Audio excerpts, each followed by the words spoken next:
Welcome to Sri Murugan சமையல். இன்றைக்கி வந்து நம்ம பன்னீர் ஃப்ரைட் ரைஸ் பண்ண போகிறோங்க. நான் பன்னீர் எடுத்து இது மாதிரி கட் பண்ணி வச்சுருக்கேன். இப்போ எப்படி செய்யறதுன்னு பார்க்கலாம். ஒரு ஸ்பூன் மிளகாத்தூள் சேர்த்துக்கலாம், கொஞ்சம் சால்ட் சேர்த்துக்கலாம். இது வந்துட்டு நம்ம அப்படியே மிக்ஸ் பண்ணி வச்சுக்கலாங்க.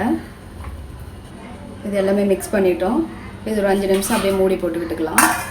இப்போ நம்ம பாஸ்மதி ரைஸ் எடுத்து 20 நிமிஷம் ஊற வச்சு தண்ணியெல்லாம் நல்லா வடிகட்டி வச்சுருக்கேன். இதை சாதம் வடிச்சுக்கலாம். இப்போ தண்ணி நல்லா கொதிக்குது. இதோட சேர்த்துக்கலாம் அரிசி. ஒரு அரை ஸ்பூன் உப்பு சேர்த்துக்கலாம், கொஞ்சம் ஆயில் சேர்த்துக்கலாம். இப்போ வந்து நல்லா இதை தொழவி விட்டுக்கலாம். ஆயில் சேர்க்கும்போது நல்லா ஒன்றோட ஒன்று சாதம் ஒட்டாமல் நல்லா பலன்னு இருக்கும். இப்போ வந்து நல்லா கொஞ்சம் ஆஃப் பாயில் வேக வச்சிங்கன்னா போதும். அப்புறம் வடிச்சிக்கலாம். இப்போ பாருங்கள் சாதம் நல்லா வெந்துடுச்சேன்னு பார்க்கலாம். போதும், இந்த அளவுக்கு போதும். இப்போ நம்ம வந்து இதை வடித்து ஆற வச்சுக்கலாம். ஒரு 2 ஸ்பூன் ஆயில் சேர்த்துருக்கேன். இப்போ பன்னீர் ஒன்று சேர்த்து வறுத்துக்கலாம்.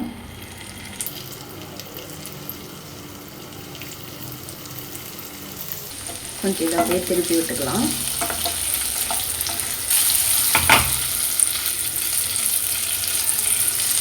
இப்போ இந்த அளவுக்கு போதும். இதை ஆஃப் பண்ணிக்கலாம்.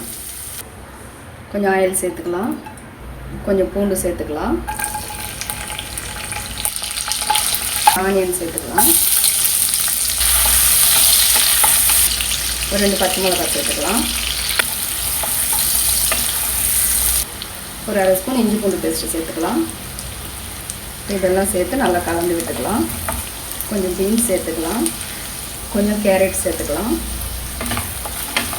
இதெல்லாம் எல்லாத்தையும் சேர்த்து ஒரு 2 நிமிஷம் வதக்கிக்கலாம். ஒரு 4 கருவேப்பிலை சேர்த்துக்கலாம். கொஞ்சமாக சோயா சாஸ் சேர்த்துக்கலாம். சோயா சாஸ் எல்லாம் சேர்த்து பண்ணோம்னா டேஸ்ட் நல்லா சூப்பராக இருக்கும். இதில் டொமேட்டோ சாஸ், சில்லி சாஸ் வேணாலும் சேர்த்துக்கலாம். நம்ம ஆற வச்சுருந்து அந்த சாதத்தை இதோடு சேர்த்துக்கலாம். நல்லா பலன்னு இருக்குது. ஒன்றோட ஒன்று ஒட்டாமல் நல்லா சாதம் நல்லா இருக்குது. கொஞ்சம் லைட்டாக உப்பு சேர்த்துக்கலாம். அது கொஞ்சம் மெதுவாக சாதம் உடையாமல் அப்படியே கொஞ்சம் கலந்து விட்டுக்கலாம். இப்போ பன்னீர் சேர்த்துக்கலாம்.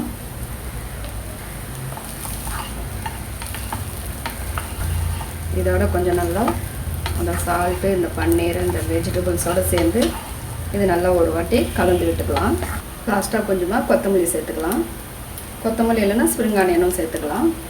இது அப்படியே லேசாக கலந்து விட்டு ஆஃப் பண்ணிக்கலாம். அவ்வளோதாங்க, பன்னீர் ஃப்ரைட் ரைஸ் சூப்பராக ரெடி ஆகிடுச்சு. டேஸ்ட்டு பார்த்துக்கலாம். இப்போ இதில் வந்து மாற்றிக்கலாம்.